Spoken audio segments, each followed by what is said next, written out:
Olá pessoal, tudo bom? Esse vídeo vai ficar um pouco longo, provavelmente por volta de uns 30 minutos, porque eu vou aproveitar a resenha deste livro para falar um pouco sobre Cuba. Eu nunca falei sobre isso no canal, então, lendo esse livro, muita coisa que eu já li sobre Cuba, já estudei, já falei e tudo mais, falei, não em vídeos, né? Essas coisas acabaram aflorando, né? Voltou tudo na minha cabeça e eu lembrei que desde que eu criei esse canal, um ano e um mês atrás, eu nunca falei sobre Cuba. E Cuba, apesar de hoje em dia não estar tão na moda quanto já esteve, né? Hoje em dia, felizmente, tem menos gente cara de pau no Brasil defendendo essa ditadura. Parece que não cola mais, né? Com o que a gente tem de informação hoje em dia. Até a pessoa mais simples e menos politizada do mundo, basta acessar qualquer site na internet para descobrir o que é Cuba, pelo menos por cima, né? Então hoje em dia tem pouca gente cara de pau ao extremo de defender essa ditadura que persiste até os dias de hoje. Mas mesmo assim eu acho interessante falar sobre Cuba um pouco, porque este livro aqui, eu vou mostrar ele, aqui ó, Juan Reinaldo Sanches, A Vida Secreta de Fidel. As revelações, aqui ó, as revelações de seu guarda-costas pessoal. Esse livro foi publicado na França. Aqui ele saiu pela editora Paralela. Foi publicado na França em 2014 e saiu aqui no Brasil em 2015. Saiu ano passado. Você vê que tem várias resenhas aqui, tem vários comentários, não dá pra ver, mas tem do The Guardian, da Veja, do L'Express, vários comentários a respeito do livro. Por uma estranhíssima coincidência, eu fui dar uma olhada antes de fazer esse vídeo, eu fui dar uma olhada na internet para ver o que tinha sobre o Juan Reinaldo Sanches. E acabei descobrindo que ele morreu. Esse livro foi publicado em 2014 na França, foi publicado em 2015 no Brasil, e em 2015 mesmo ele morreu. E coincidentemente morreu no dia 26 de maio de 2015. E eu estou gravando esse vídeo no dia 26 de maio de 2016. Ele morreu exatamente um ano atrás. Uma das coincidências da vida. Não foi proposital, porque eu nem sabia que ele tinha morrido. Felizmente, pelo que eu consegui descobrir, ele morreu por problemas de doença pulmonar. Talvez alguma coisa ligada sei lá, com os problemas que ele teve na prisão, né? Que ele ficou 2 anos preso. Ou pode ser problema devido a fumo, devido a, sei lá, qualquer outra coisa. Não tem muita coisa sobre ele na internet, tá? Eu também não fui pesquisar a fundo do que ele morreu. Para mim bastou saber que foi de de doença pulmonar, que não foi atentado, não foi, pelo menos não foi morto pelo serviço secreto cubano. Já é um grande avanço. Morreu em Miami, né? Então o que eu vou fazer? Eu vou comentar. Esse livro é muito interessante. E ele é curto, ele tem 200 páginas, 230 páginas. Ele é muito curto e você lê, assim, é muito legal de ler. Para quem tem interesse nesse assunto, é muito legal de ler. Passa muito rápido. Eu tenho por hábito ler, esse ano, né, que eu estou fazendo resenhas que eu resolvi ler mais literatura portuguesa. Portuguesa eu estou falando de língua portuguesa, tá? Pode ser Brasil, Portugal, Angola, Guiné-Bissau, Moçambique, Cabo Verde, não importa. Eu estou lendo mais literatura em língua portuguesa. Então, esse ano, basicamente o que eu faço ao mesmo tempo eu leio um livro de ficção que me dê vontade, internacional, de qualquer outra língua, um de língua portuguesa e um de não ficção. Então eu estou basicamente sempre com 3 livros lendo ao mesmo tempo. alternadamente, né? Claro. Mas todo dia eu leio um pouco de cada um dos 3 livros. Termina um, eu coloco outro, termina um, eu coloco outro, eu vou reabastecendo. E esse livro aqui eu comprei tem um mês que eu comprei. O assunto me interessou tanto que eu acabei colocando ele, furou a fila. Eu estava lendo um outro livro de não ficção, esse livro acabou furando a fila. Então, durante esse tempo, eu acabei lendo 4 livros: 2 de não ficção e 2 de ficção. E esse livro, como ele é muito rápido, eu acabei primeiro. Vamos lá. Então, o que eu vou fazer? Eu vou ler cada capítulo e vou dar um resumo de cada capítulo. E vou aproveitar e já fazer os comentários que eu devo fazer sobre Cuba. Não só o que está aqui, mas aquilo que eu já sei, aquilo que já é domínio público, que a gente sabe que são informações que já estão aí disponíveis para todos. Então eu vou aproveitar e fazer dessa maneira. Então vai ficar um vídeo maior, mas não vai ter apenas o resumo desse livro, uma resenha desse livro. Ele vai ter também alguns comentários que eu vou fazer sobre Cuba, tá bom? Então, vou começar... Bom, o primeiro capítulo é onde ele se apresenta, né? Então, aliás, não é. Não é. O segundo capítulo é onde ele se apresenta. O primeiro capítulo é Caio Piedra, Ilha Paradisíaca dos Castro. Esse é um assunto que antes da publicação desse livro ninguém sabia dessa ilha. O nosso querido amigo, aliás, querido amigo de bandidos, evidentemente, não nosso, né? Porque nós somos pessoas de bem. O nosso amigo, mas para efeito de retórica, o nosso amigo Fidel Castro tem, até hoje, uma ilha particular, fica no sul de Cuba. Nesse livro tem uma fotografia tirada de satélite que mostra exatamente onde é que fica, e dá para ver, inclusive, as construções e tudo que o Sanches diz. Deixa eu falar um pouco antes, eu esqueci de falar um pouco antes sobre o Sanches. Quem é Juan Reinaldo Sanches? Ele nasceu em 1949, morreu ano passado, morreu com 66 anos. Ele nasceu num bairro pobre, de uma família pobre. O pai dele foi para os Estados Unidos, ele acabou sendo... deveria ter sido criado pela mãe, mas a mãe era uma faxineira, não tinha muito dinheiro, não tinha muitas condições, então ele acabou sendo criado pelos avós. Depois de frequentar a escola, ele se interessou pelo exército, pela carreira militar. Ele chegou a ser faixa preta de judô, de karatê e de uma outra arte marcial cubana que eu não lembro o nome agora. Ele foi muito bem nessa parte militar, no treinamento militar, ele tinha vocação para a coisa. Ele também era muito bom atirador, chegou a ganhar prêmios de melhor atirador cubano. E com essa carreira muito boa dentro das Forças Armadas cubanas, ele recebeu um convite para ser guarda-costas do Fidel. Claro que tem todas as etapas, né? Fidel, ele tem três anéis, o que se diz são anéis. Ele tem 3 anéis de proteção.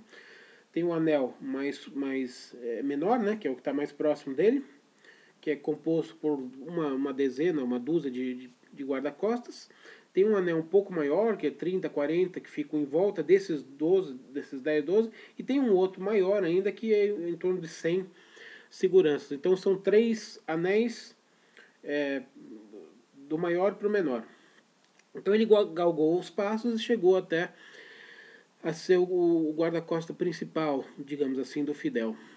Ele era especialista ele fez vários cursos de especialização, de contra-espionagem, de desarmamento de bombas, de tudo que você possa imaginar. Ele fez até matérias de direito, para ter uma ideia da formação dele. Então, ele foi de 1977 a 1994, durante 17 anos, ele foi o guarda-costas de Fidel, o guarda-costas principal de Fidel. Isso significa que, em todas as reuniões que Fidel fez ao redor do mundo inteiro, nas conversas, tudo ele estava presente, porque ele estava sempre, ou ele estava dentro da sala, ou ele estava na porta, ou ele estava numa salinha escutando tudo pelo microfone, pelo microfone. Porque o gabinete de Fidel em Cuba, o Fidel tinha essa mania de gravar todas as conversas. Então sempre que ele recebia alguém no gabinete, era função do Sanches entrar numa salinha contígua ali e ligar os botões que onde ligava o microfone para ele ouvir o que estava acontecendo e para gravar as conversas. Quando o Fidel não queria que fosse gravado, ele abria a porta da sala e falava: Sanches, não grave. Aí ele não gravava. Mas fora isso, quase tudo era gravado. Aliás, quase tudo é gravado e filmado em Cuba. Cuba é um grande Big Brother ambulante. Então é isso. E até 94 ele foi guarda-costas de Fidel. Ele estava com 45 anos. Ele tinha tido um problema porque uma das filhas dele se casou com um venezuelano, acabou deixando Cuba, foi morar na Venezuela. E um irmão dele, se não me engano, acho que foi o irmão dele. O irmão dele conseguiu fugir para os Estados Unidos. Ou seja, você tem um guarda-costas, que é o principal de Fidel, e agora você tem dois parentes que fugiram de Cuba, uma para a Venezuela e outra para os Estados Unidos.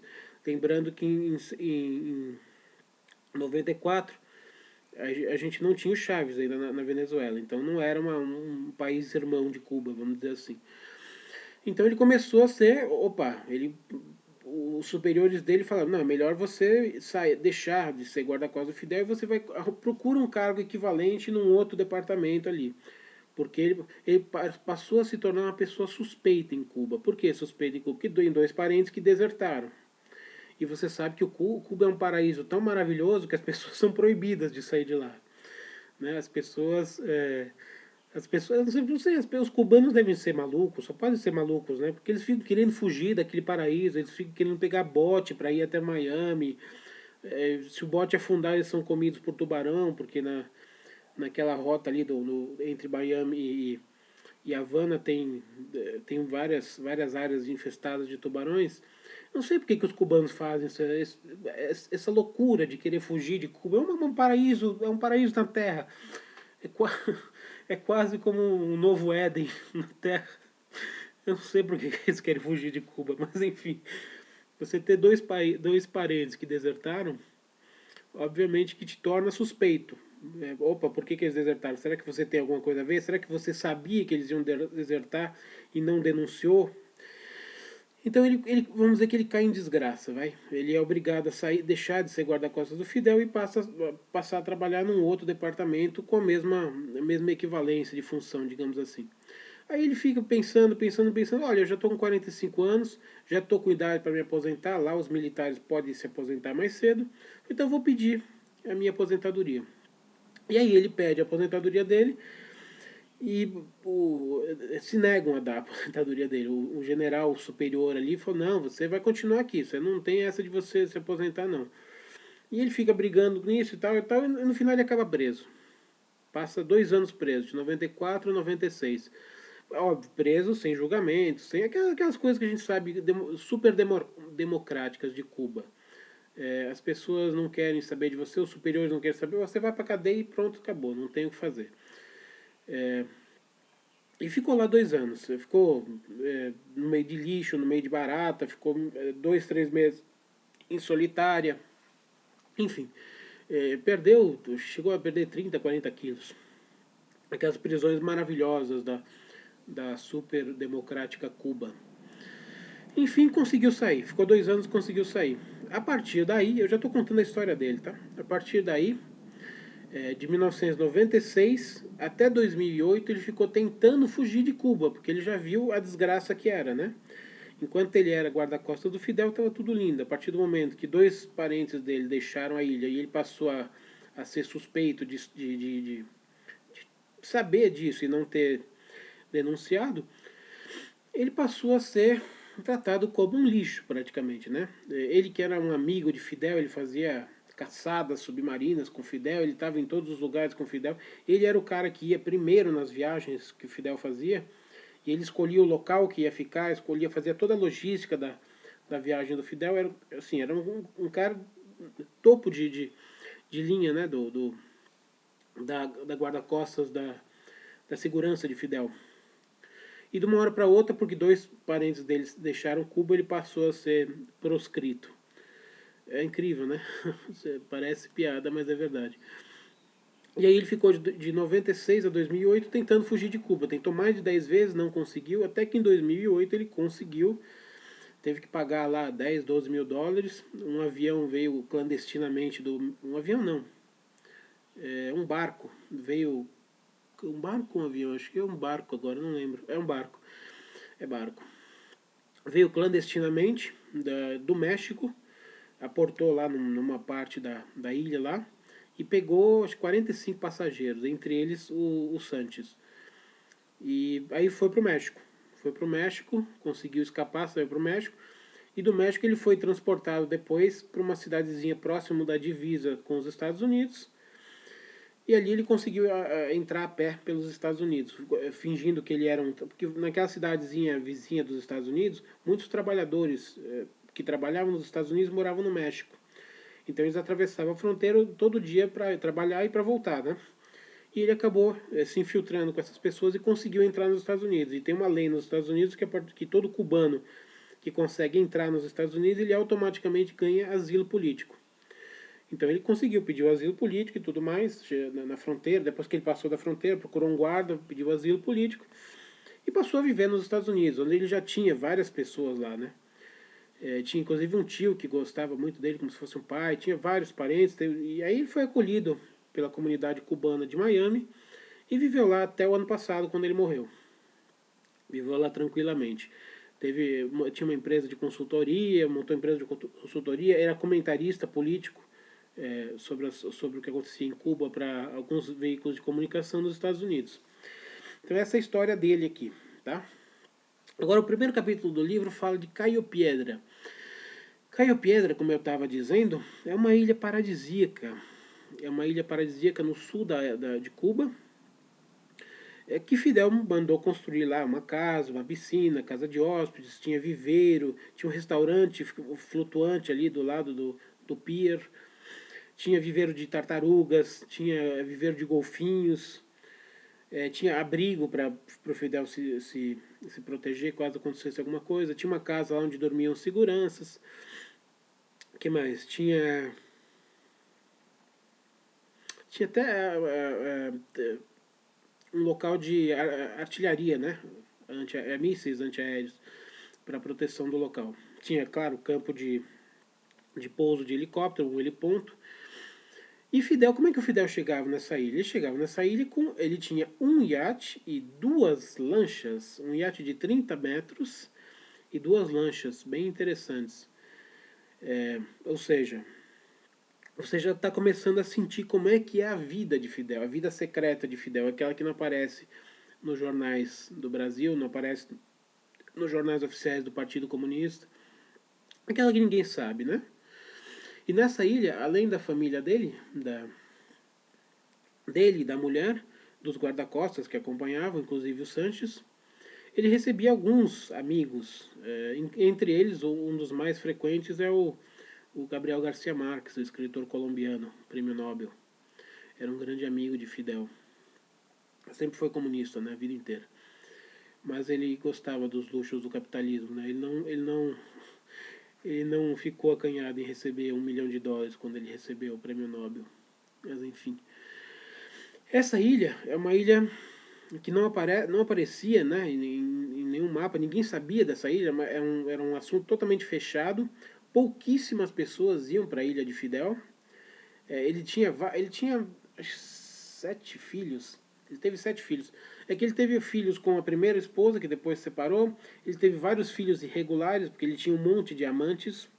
E tinha os filhos da companheira oficial, que é a Dalia. Ou Dalila, não lembro agora.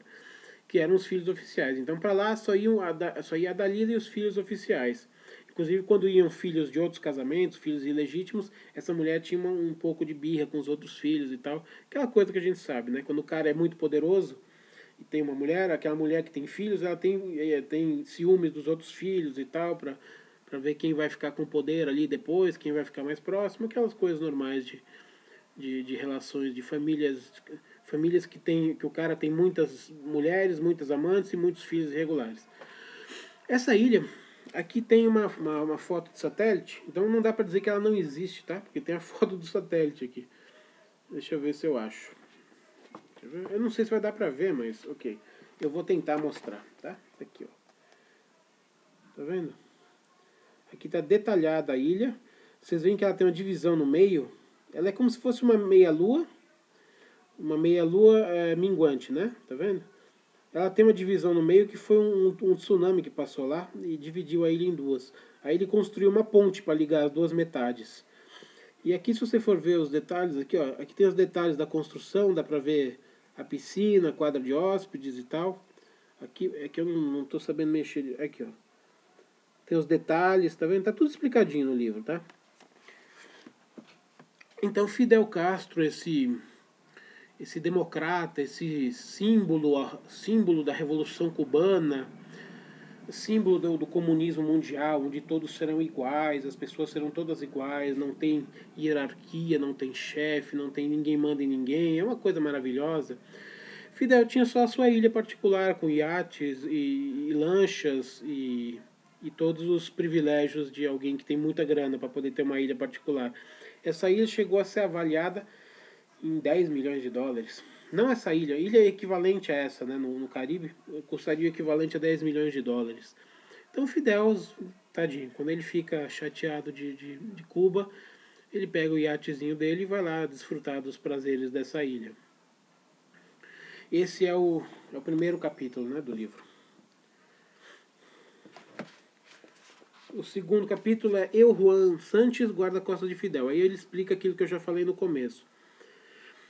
O terceiro capítulo, a Dinastia Castro, é onde ele vai contar dos filhos irregulares que o Fidel Castro tem. A intérprete que ia com ele para todos os países também era amante dele. Ele tinha uma outra mulher que era desde a época da guerrilha em Sierra Maestra, que também era amante dele. Ele mora numa casa chamada Caio Prado, alguma coisa assim. Como se fosse uma vila. Tem a casa dele, ele tem viveiros particulares de comida, de bebida, ele tem depósito de comida só para ele só come peixes frescos, frutos do mar frescos, assim, a população toda se danando ali naquele racionamento desgraçado. Cada um tem direito a meia dúzia de ovos por mês, tem direito a meio quilo de frango por mês, aquela desgraça que a gente sabe que é Cuba. Aquele racionamento desgraçado de comida. Agora, Fidel comia tudo do bom e do melhor, ele tinha tudo que ele quisesse. Inclusive, criações de animais, hortas particulares que eram só para ele e para a família dele. Então, nessa Dinastia Castro vai falar sobre isso. O capítulo 4 fala da escolta. Deixa eu marcar aqui. Fala da escolta. A sua verdadeira família. Por que a escolta dele era a verdadeira família?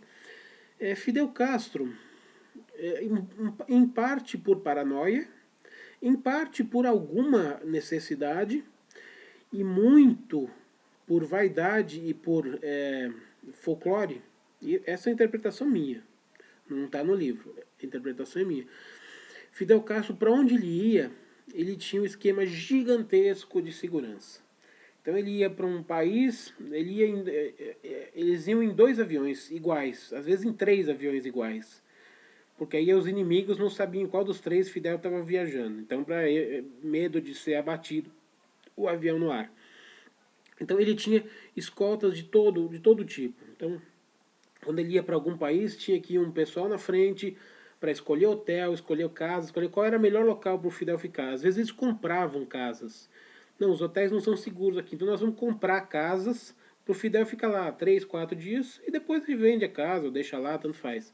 Eles iam com maleta de dinheiro vivo para comprar tudo isso, a equipe de segurança dele, né, para montar todo aquele aparato do Fidel, né, que ficou folclórico, né, o homem mais protegido do mundo e tal. Nem o presidente dos Estados Unidos tem tanto segurança, tanto guarda-costas quanto o Fidel.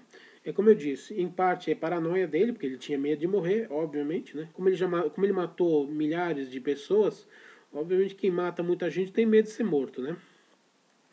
Em segundo caso, porque ele realmente teve alguns atentados, sofreu alguns atentados por parte da CIA, não os 500 que os comunistas dizem, o homem sofreu 500 atentados, não tem nada disso documentado, né?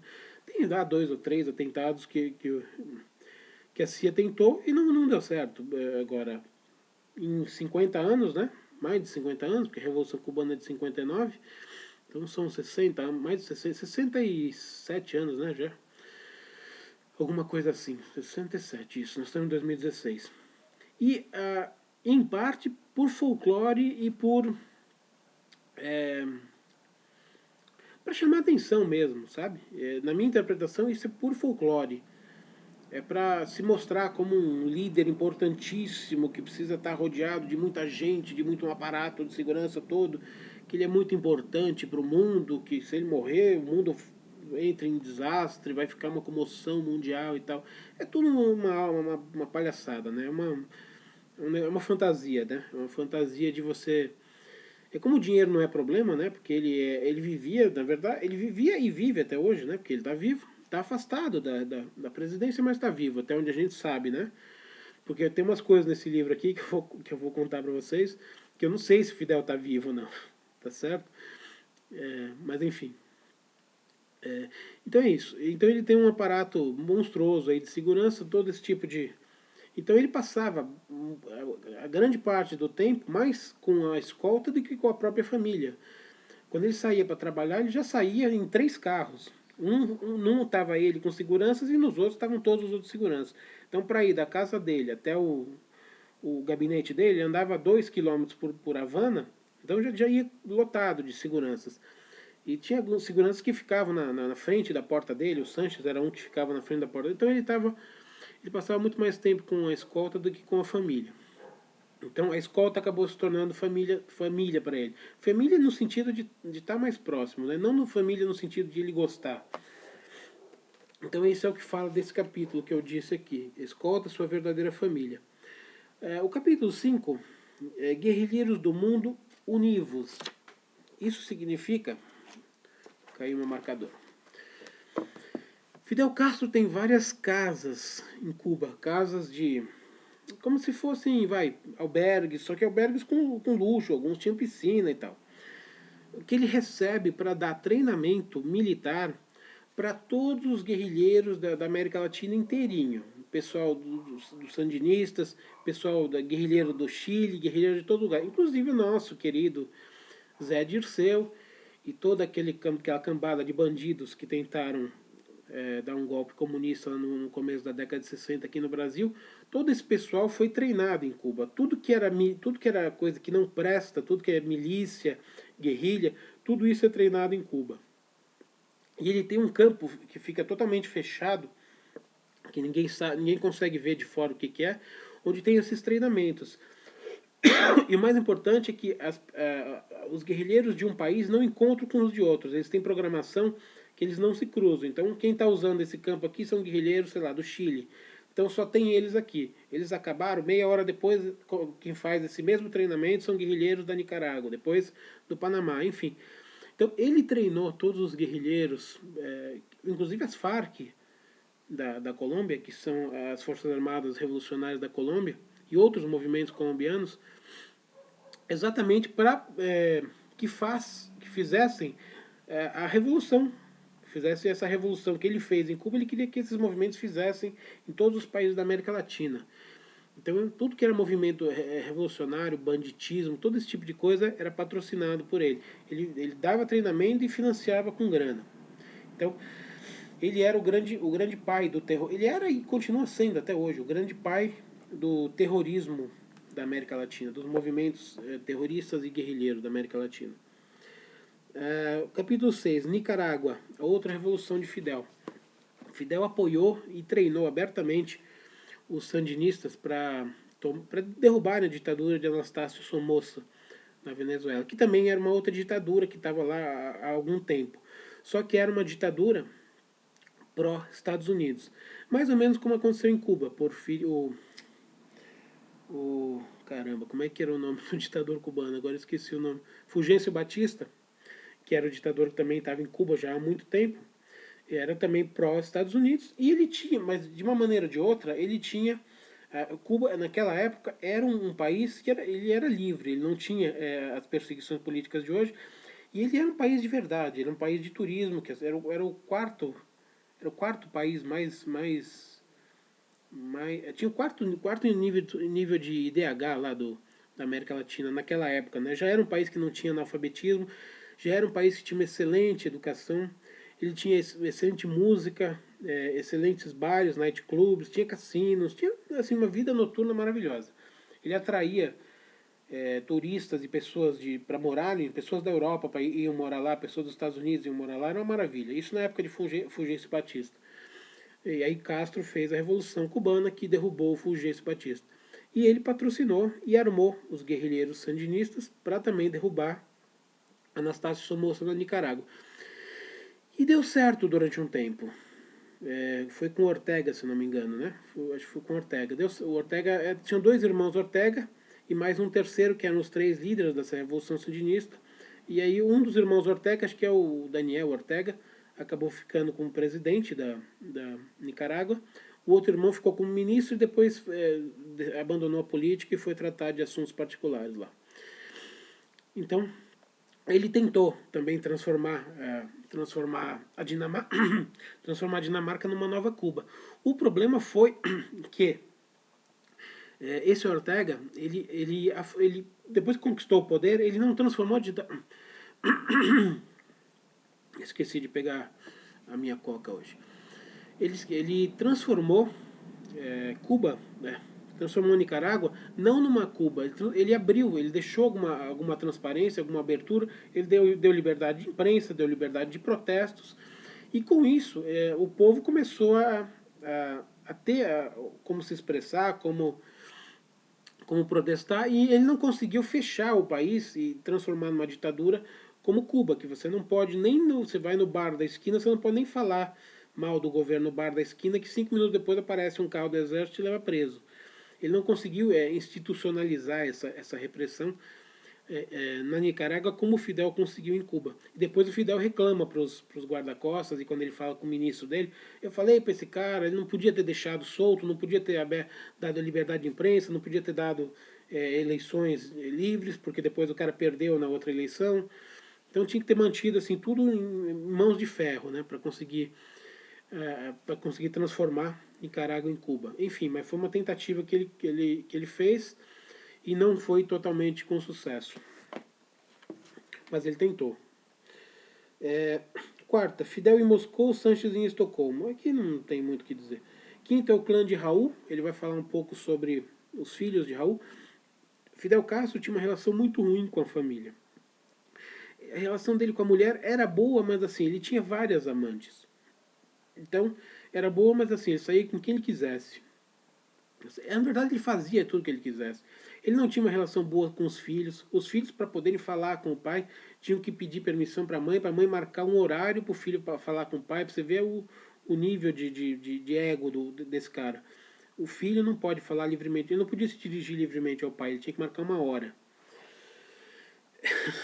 Parece piada, mas não é. E no caso do Raul, que é o irmão do Fidel, que é o que está no poder hoje, Raul não, Raul é aquele cara família, o cara que gostava de reunir toda a família no final de semana, fazer o churrasquinho e tal, conversava com todo mundo, os filhos tinham acesso a ele tinha acesso aos filhos, e Fidel não, Fidel era sempre o supremo, o Deus na Terra, né? 9, a mania das gravações, isso eu já contei aqui, já falei um pouco sobre isso. Tudo em Cuba é gravado, é filmado, e você tem milhares, ou talvez chega a milhões de infiltrados cubanos na sociedade inteira. Então, se você entrar num bar, você está jogando dominó num bar com seu amigo, de repente você fala mal do Fidel, fala mal da Revolução, ali naquele bar tem lá meia dúzia de pessoas tomando uma Coca-Cola, alguma coisa, Coca-Cola é mania de falar, tá? Tomando um refrigerante ou alguma coisa ali, alguém escuta isso e você já vai ser preso.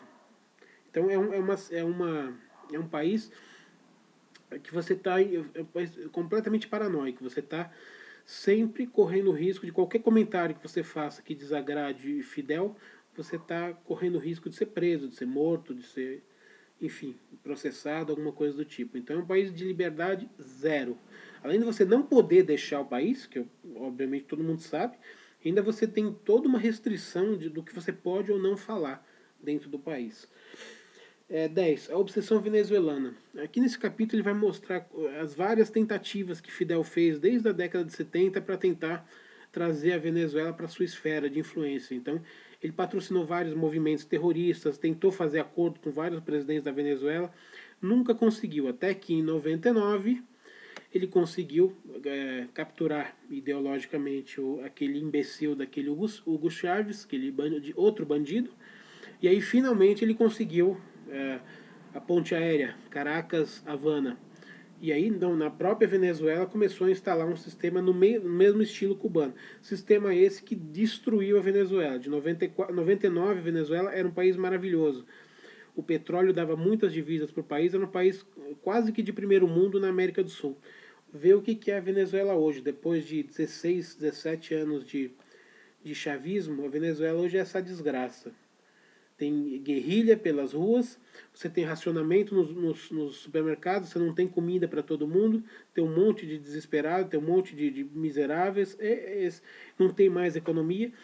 A Venezuela não tem mais empresas, porque o que tinha de empresas boas o Sanchez estatizou e destruiu, porque vocês veem o que acontece com a Petrobras no Brasil, né? Comunista no poder, eles destroem as multinacionais, as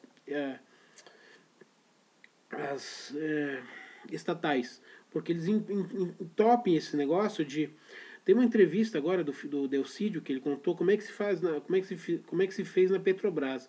Antigamente você só indicava o diretor fazia a sua equipe. Agora, nessa era petista aqui no Brasil, na Petrobras, o PT não indica só o diretor, ele indica cada gerente de cada departamento. É por isso que o sistema de corrupção fica gigantesco. Porque você não tem só uma pessoa aqui em cima que é do sistema de corrupção. Você corrompe a empresa inteirinha. Então, cada lado da empresa, cada ponto da empresa tem um corrupto ali. Corrupto e um corruptor. Então é isso que acontece. As empresas venezuelanas que foram estatizadas foram destruídas, porque entupiram de corrupto ali dentro, sugaram aquilo ali e quebraram todas as empresas. Hoje a Venezuela não tem mais economia, transformou nesse lixo de país que é hoje. Mas parece que a população agora está começando a acordar e não está muito feliz aí com o Maduro, que foi o herdeiro do Chaves. Que mais? O 11º é Fidel e os Tiranos de Opereta. Aqui ele conta sobre as visitas que Fidel fez principalmente para a Coreia do Sul. Mostra as diferenças entre Fidel e o Kim Jong-un. Era o pai, na verdade, desse imbecil que está dirigindo a Coreia do Norte agora. Era o pai dele que ainda era vivo. Mostrou como é que funciona é tudo treinadinho, né? Os desfiles militares, quando vem Fidel e o cara junto, assim, você vê que o povo tem tudo treinado, os gestos, tudo. Ele não pode fazer nada diferente do que estiver mandando. Se fizer alguma coisa diferente, toma pancada, vai preso. Aquela desgraça de sempre que a gente sabe que acontece em todo país comunista. Tem até uma estátua gigantesca com a cara do Jong-sun lá, Kim Jong-sun, sei lá que diabo que é essa desgraça aí. Ele também tem uma reunião, acho que em 86, no Zimbábue, que é chamado Clube dos Não Alinhados. São aqueles países que não estão alinhados ou que estão contra os Estados Unidos e o Ocidente, vamos dizer assim. Então, nessa reunião do Zimbábue, ele conhece o Gaddafi, um outro maluco também, e outros. Tem cara do Irã, o Khamenei, tem Saddam Hussein, tem todos esses estados bacanas aí que a gente sabe. Todos patrocinadores de terrorismo e tudo mais. Narra como é que foi um discurso do Gaddafi, que o Gaddafi estava chateado porque tinha alguns países não alinhados que estavam negociando com os Estados Unidos, ele queria se retirar desse grupo dos não alinhados. O Gaddafi, para você ter uma ideia, ele chegou no Zimbábue com 2 camelos e uma tenda. E ele dormia dentro de uma tenda com 2 camelos. Assim, você vê o nível de sanidade dessa gente. Mas enfim, não vou me alongar muito nisso. 13 é Um Passo da Morte, eu já contei aqui. 14 é Fidel e Angola. Fidel e Angola é muito interessante, porque pela primeira vez um país da América, depois da Segunda Guerra Mundial, mandou tropas. Fidel Castro chegou a mandar 300 mil homens de Cuba para Angola. Cruzou todo o Oceano Atlântico. Por quê? Porque Angola dava para ser... quando teve a Revolução dos Cravos em Portugal, o presidente que assumiu depois, que tirou a ditadura de Salazar, resolveu que Angola seria livre. Angola era colônia de Portugal. Eles iam libertar Angola. Então, ele tinha até uma data para ser publicada a libertação da Angola. A emancipação, vamos dizer, deixou de ser colônia para ser um país livre. E tinha 3 movimentos guerrilheiros dentro de Angola que estavam brigando pelo poder. Um deles, marxista, patrocinado pela União Soviética. Na época ainda tinha União Soviética. E os outros não, os outros tinham tendências não marxistas, apoiados pelos Estados Unidos, pelos países do Ocidente. O que Fidel fez? Fidel mandou esses 300 mil homens, 300 mil soldados cubanos para Angola para lutar ao lado da facção marxista, que obviamente que com esse reforço tomou o poder em Angola. A partir do momento que Angola se tornou livre, deixou de ser colônia, passou a ser uma ditadura socialista. E é até hoje. Isso é de 75, se eu não me engano. Até hoje continua sendo uma ditadura socialista. Não tem eleições livres. Angola continua um país socialista até hoje. E essa essa guerra que houve dentro de Angola, ela tinha como contraponto a África do Sul. A África do Sul também estava apoiando uma daquelas 3 facções, não a marxista, uma das outras 2. E o Fidel acabou...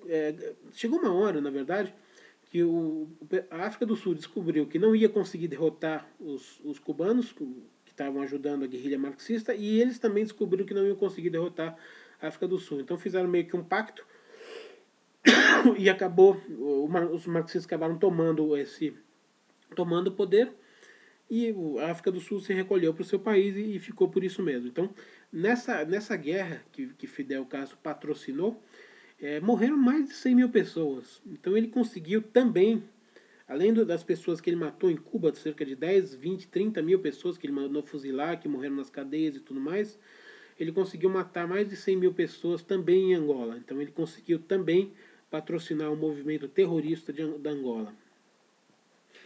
Aí depois tem o caso Uchoa. O caso Uchoa, assim, pra você ver, depois eu vou falar.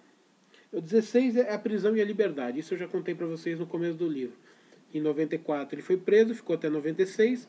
Aí em 96 ele ficou tentando sair de Cuba até conseguir em 2008. Agora, esse o caso Uchoa, ele é muito interessante, porque ele mostra a megalomania de Fidel.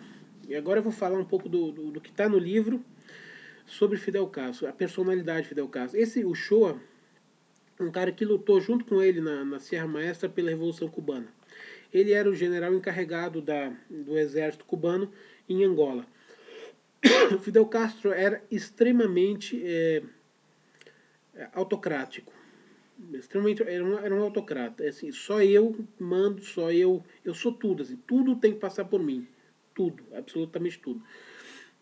Então ele estava de Cuba, ele dava as ordens para o general em Angola para o que ele tinha que fazer, para onde que ele tinha que colocar os exércitos, movimentar aqui assim.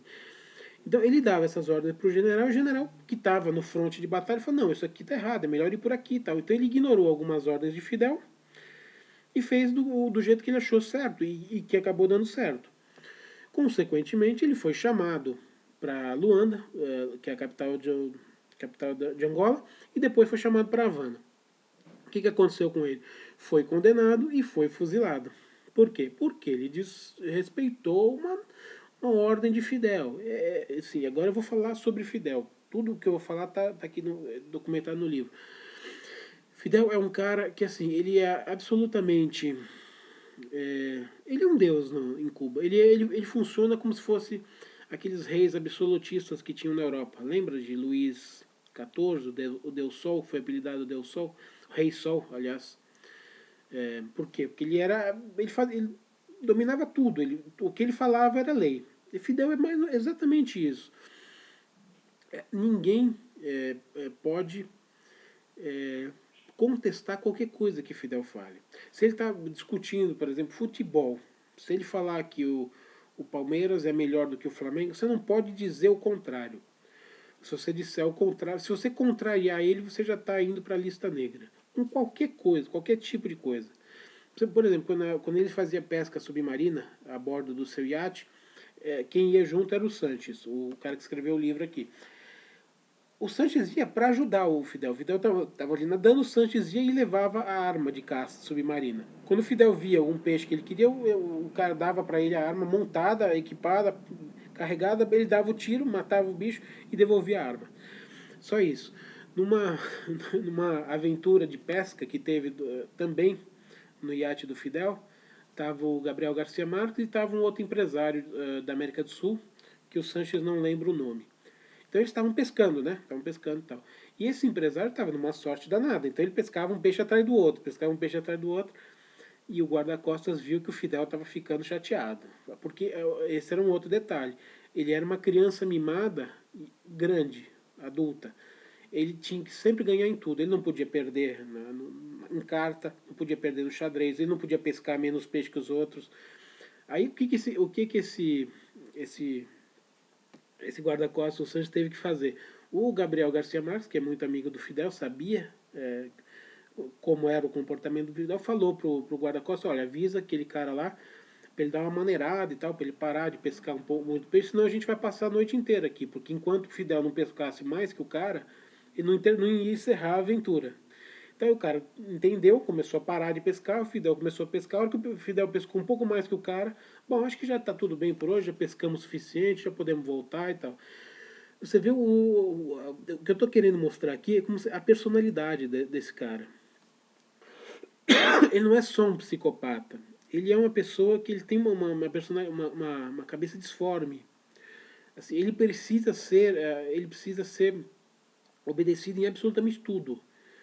Você não pode ganhar dele numa partida de xadrez, você não pode ganhar dele numa partida de basquete, que ele gostava de jogar, aqui está contando também. Você não pode nada. Assim, se ele disser para você, você tá olhando para uma parede azul, se ele disser que aquela parede é amarela, se você não concordar que aquela parede é amarela, você entra na lista negra dele. E quando as coisas não davam certo para ele, o Sanches conta isso aqui várias vezes, olha um cara de 1,91 m, 40, 50 anos de idade. A coisa não dava certo, alguma coisa para ele, alguma coisa que ele planejou não funcionava, ele começava a pular e apontar o dedo para baixo e dar chiliquezinho. Sabe aquelas negócio de criança mimada? Eu quero, eu quero.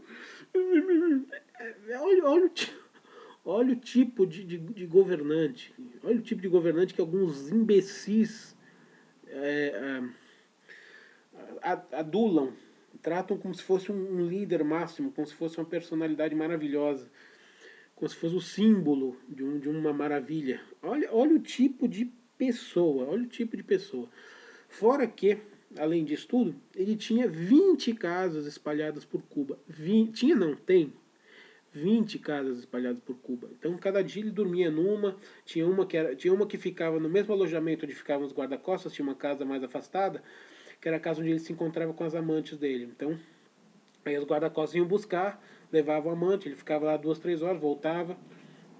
Várias amantes. Que mais? Nossa, já falei tanto, mas pior que tem muito mais coisa para falar, é impressionante. Também se falou sobre fortuna de Fidel.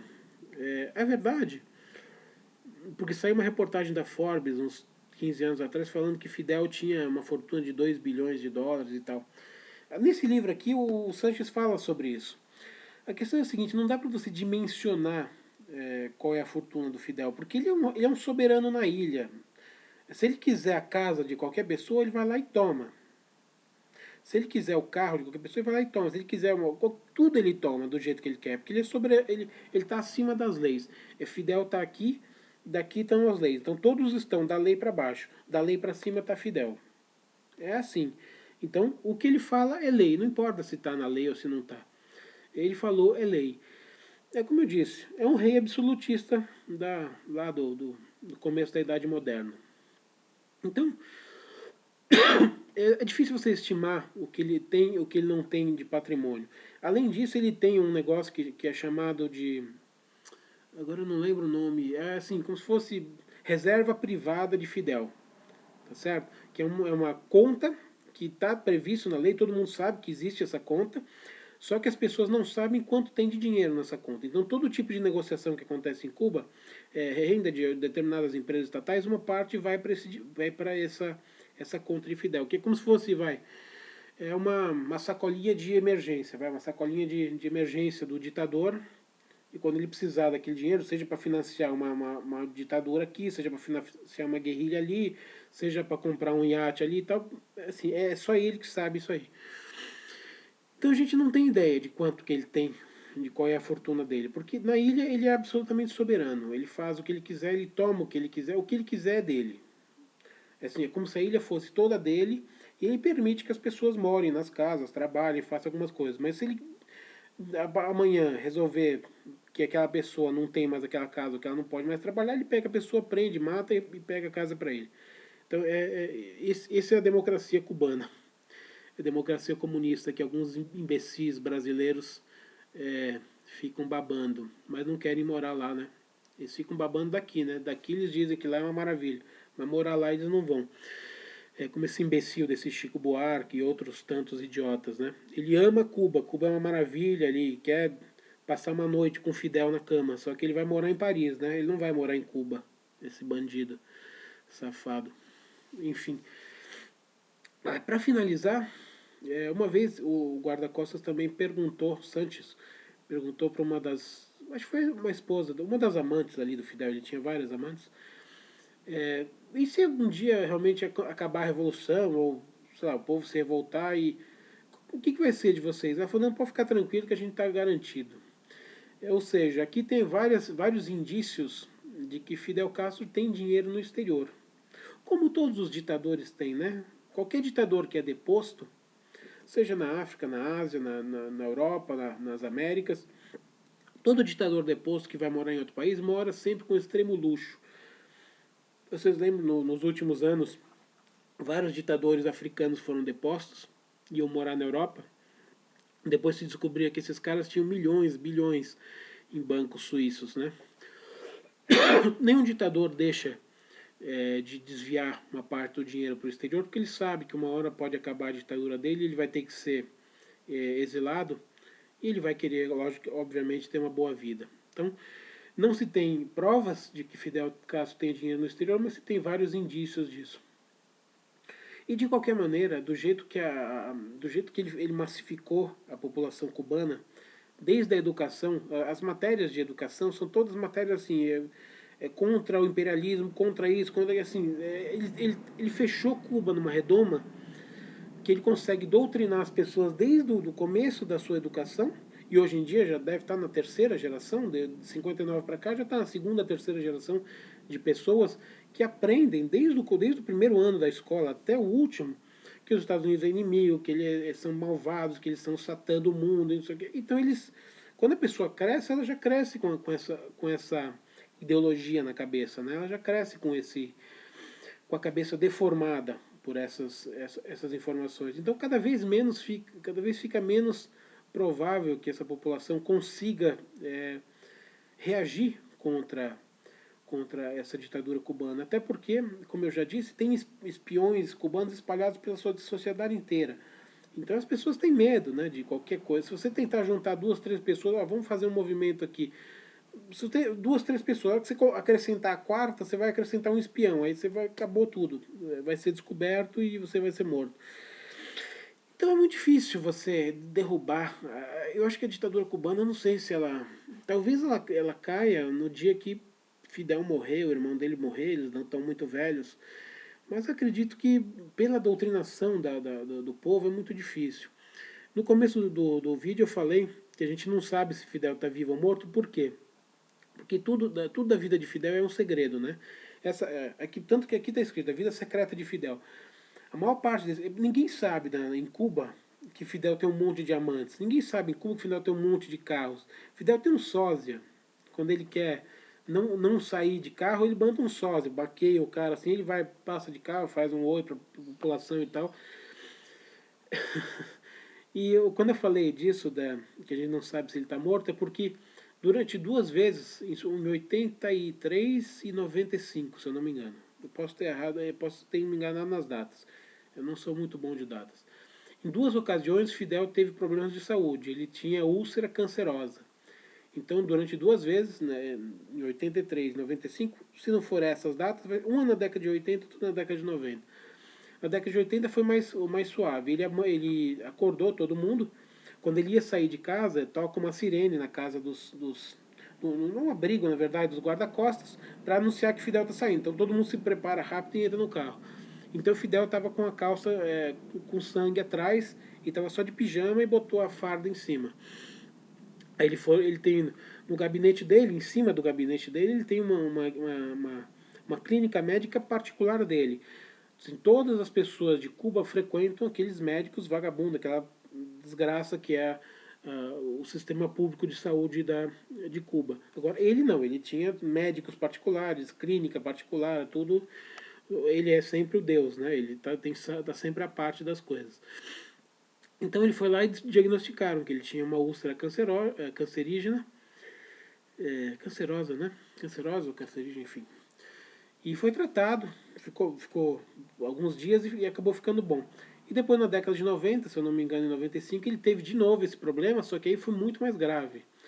Ele chegou a quase a entrar em coma, quando ele chegou na clínica dele.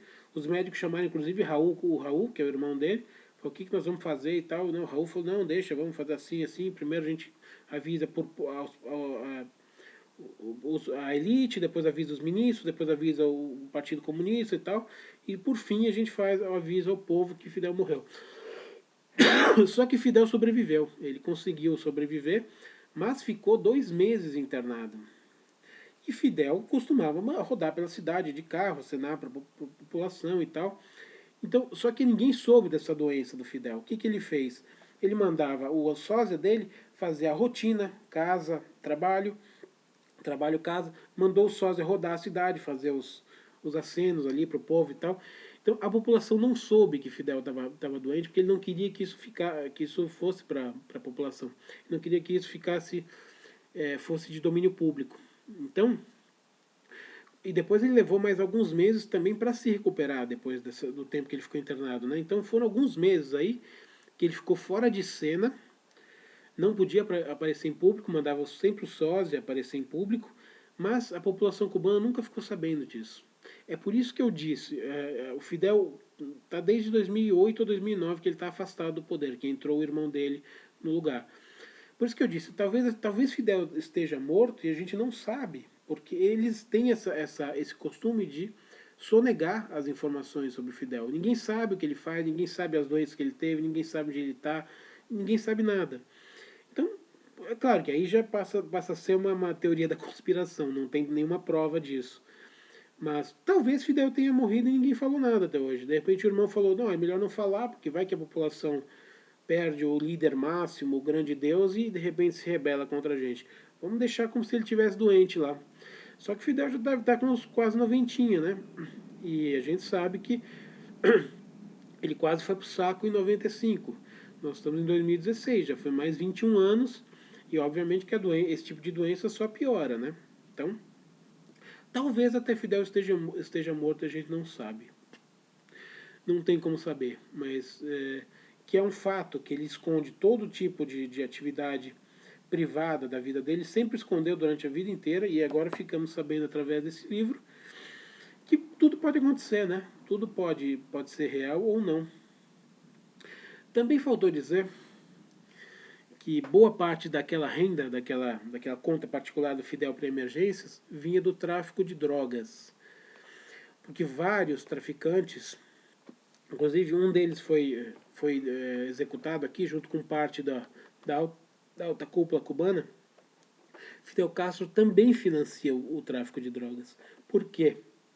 Porque depois que secou as torneiras da Rússia, depois que ele deixou de receber o dinheiro da União Soviética, uma das grandes fontes de divisa de Cuba, além do turismo, era o tráfico. Traficava diamantes, trafica ainda, diamantes, charutos, parte do petróleo da Venezuela que ele recebe da Venezuela, ele vende para outros países também, e drogas também. Aqui no livro o Sanches conta que ele foi inspecionar pessoalmente um carregamento de tráfico de drogas num aeroporto menor ali de Cuba. E quando essa matéria chegou nos Estados Unidos, porque a droga ia de Cuba para os Estados Unidos, para a Flórida, e saiu na matéria nos jornais internacionais que havia essa conexão. O que ele fez? Ele pegou o coronel, que era o cara que pilotava o navio, o major, que era ajudante dele, o ministro não sei se é o ministro do exterior, o ministro do interior, fez um processo com todos esses caras, condenou todos dois foram o coronel e o major foram para o pelotão de fuzilamento e o ministro pegou 20 anos de cadeia. E você tem, e o Sanches mostra aqui, você tem conversas gravadas que Fidel era o grande líder disso. Fidel era o cara que sabia tudo, o que entrava e o que saía de droga no país. E para onde ia e quanto entrava de dinheiro, porque parte disso ia para a conta particular dele, aquela conta pessoal. E quando foi feito o processo, ele obviamente que ele ele mandou matar e prender os seus subordinados, como se eles estivessem fazendo isso sem que o Fidel soubesse. Ou seja, Fidel passou como, olha, não tava, o Fidel é o Lula, é o Lula cubano. Não, mas eu não sabia de nada disso. Como que meu ministro sabia disso? Os caras estavam traficando drogas, eu não sabia de nada, eu sou inocente. Não, vamos punir, vamos. Então, ou seja, ele mandava matar os seus assessores mais próximos, inclusive ministros, mandou para cadeia, para tirar a culpa de cima dele. Porque aí ele culpa todo o ministério. Olha como nós somos aqui perfeitos. Aqui não tem, aqui não tem jeito, é tudo igual. Ministro está traficando aqui, nós somos corretos. Nós pegamos o ministro e prendemos. Aqui com a gente não tem moleza. Aqui é um país democrático. Só que quem comandava o tráfico era o próprio Fidel. Era ele que dava a ordem para o ministro e o ministro dava a ordem para os traficantes. Tá certo? Só que, obviamente, que para todos os efeitos, Fidel nunca, quando era coisa ruim, Fidel nunca sabia de nada e sempre passava, pôr a culpa nesse, pôr a culpa nesse, pôr a culpa naquele outro. Olha só, nós somos aqui uma democracia maravilhosa, tem um ministro envolvido no tráfico, a gente prende e agora está tudo perfeito. Agora eu não sabia disso, me desculpa, eu não posso controlar tudo, claro. Então, agora tá tudo certo. Agora a gente mandou prender todo mundo, acabou o tráfico de drogas. Óbvio que não acabou, só mudaram as pessoas. Entrou um outro ministro, entraram outros traficantes e voltou tudo ao normal. E Fidel nunca tem culpa de nada, porque ele é sempre o Deus todo-poderoso, o santo, o cara que nunca sabe. Tudo que dá certo é graças a ele. Tudo que dá errado é porque ele não sabia. Então, qualquer semelhança com o Lula é mera coincidência. Não por acaso os dois são amicíssimos, né? Tanto o Lula quanto o Fidel. Inclusive foram os dois que criaram o Foro de São Paulo em 1990. Mais uma tentativa. Fidel já tinha patrocinado a guerrilha no Brasil no começo da década de 60 com Zé Dirceu e Genuíno e outros tantos bandidos. Todos eles receberam treinamento militar em Cuba. Então, desde a década de 60, Fidel sonha que o Brasil se torne um país comunista. E ele tentou durante bastante tempo e acabou entrando pela via do Lula, né? Acabou entrando pela via legal, pela via eleitoral, em vez de ser pela via revolucionária. Enfim, bom, o vídeo já passou de 1 hora.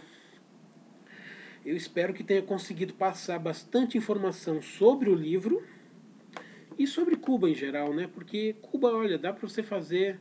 Eu consigo fazer aqui sem brincadeira, assim, acho que uns 20 vídeos de 1 hora só para falar das desgraças de Cuba. Eu não consigo. Felizmente, Cuba hoje não está mais na moda, mas ainda tem uma dúzia aí de débeis mentais que aparecem na televisão de vez em quando para defender Cuba. Só pode ser criminoso, né? Quem defende um ditador sanguinário, tirano, um rei déspota nos dias de hoje, em 2016, só pode ser ou é uma pessoa que faz parte do sistema, está comprado pelo sistema, ou é uma pessoa extremamente ignorante e imbecil. Não tem uma terceira opção, né? Para quem defende Cuba e para quem defende Fidel Castro. É uma vergonha, né? Mas enfim. Chega de falar, né? Então é isso aí. Se você gostou, dedinho para cima. Se você não gostou, dedinho para baixo. Lembrando que esse canal é sempre uma amostra das minhas aulas particulares e palestras literárias. Se você tiver interesse, o meu contato está na descrição do vídeo. E se você quiser se inscrever no canal, tem lá a opção inscrever-se no canal. Você clica e pede para receber todos os vídeos. Sempre que eu subir um vídeo, você vai ser alertado por e-mail que tem um vídeo novo para você assistir. Tá bom? Então, uma saudação e até a próxima.